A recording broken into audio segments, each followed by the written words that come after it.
Hello friends, welcome to the Wednesday show. Today we're going to talk about dust collection in your soap.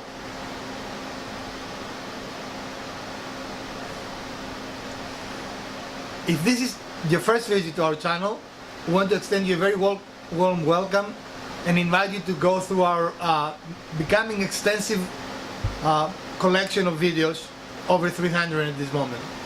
If you have been here before but you have not subscribed, what are you waiting for? You know you want to subscribe so you will not miss a single episode. If it is your birthday, happy birthday.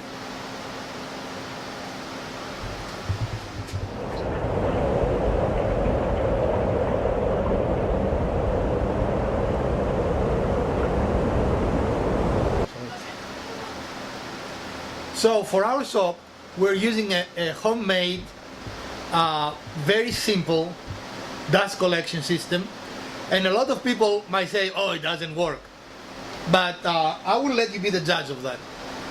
If we were not using that, which is simply a filter taped into a fan, and I do have a project that we will improve on that, but all this, I don't know if you can get all this very well, would be in our lungs, right, or the atmosphere. So I will let you be the judge. Does it work? I feel it does.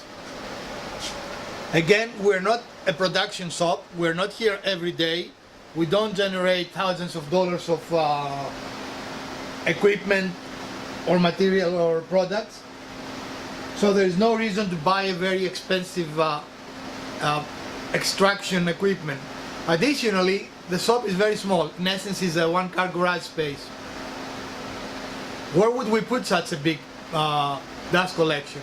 Yes, it would be nice. We would love to have a dedicated shop, and we would love to have all the nicer dust collection systems and all the nice power and 202 electricity. But 220. What did I say? It's like 202. 202, 220. The numbers are there. But the reality is we don't. The reality is we work out of a garage, but we do care about our lungs and we do care about the environment. And yes, in all truthfulness, there have been projects that we had to stop and exit the garage because this was overwhelmed and there was a lot of particulars in the air that we didn't want around us. But I would say this has not been a constant problem. Would you agree?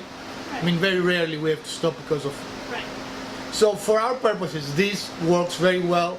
And I think for the most part, for most do-it-yourselfers, this extraction system works very well. This is a cheap 20 by 20 fan paired with an also cheap 30-day 20 by 20 filter. They're cheap enough that when it gets to the point that ours is, you just throw it away, and that's where we are, right? This has to be replaced, and probably this or next week I'm going to improve this a little bit so it looks a little better. I cringe when I look at it. It is taped together, but nevertheless it does the work, right? So if you're on a budget, there's no reason to go out and spend money for something that you can make yourself easily, and it is effective. I'm considering seeing if I can get a air quality meter in here to see what the air quality in the soap is when we work and we don't work.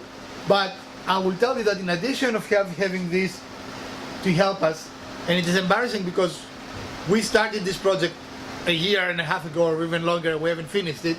But if you look up there, we have a positive fan. This is an exhaust fan that takes things, and as you can see, it is also covered with a lot of dust.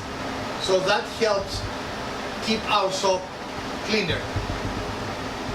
I will definitely recommend that you do that. And I think it also helps the soap stay a little cooler in the summer months.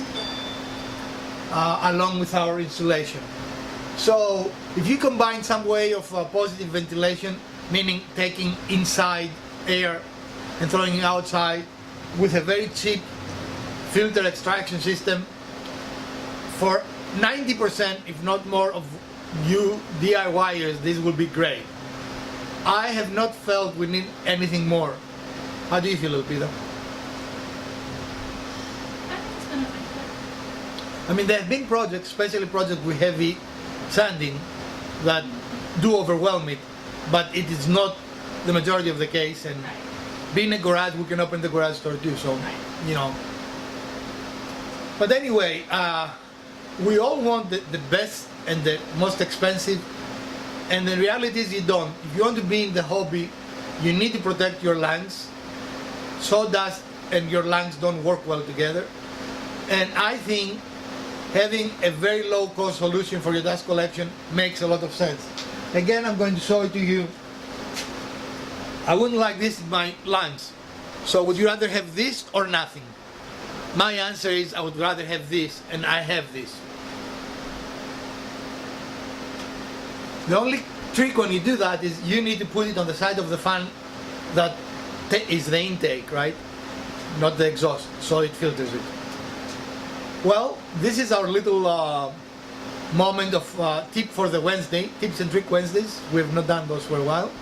I hope you enjoyed this little tip and this short video for a change. Our last two videos have been fairly long. And if you did, please smash that like button. If you didn't, the other button works as well. Share, like, subscribe, and comment. And we appreciate your support. We're going to visit with you Sunday with another build, and then next Wednesday with some other type of video. From the Garage Wizard and Elpida, we bid you well.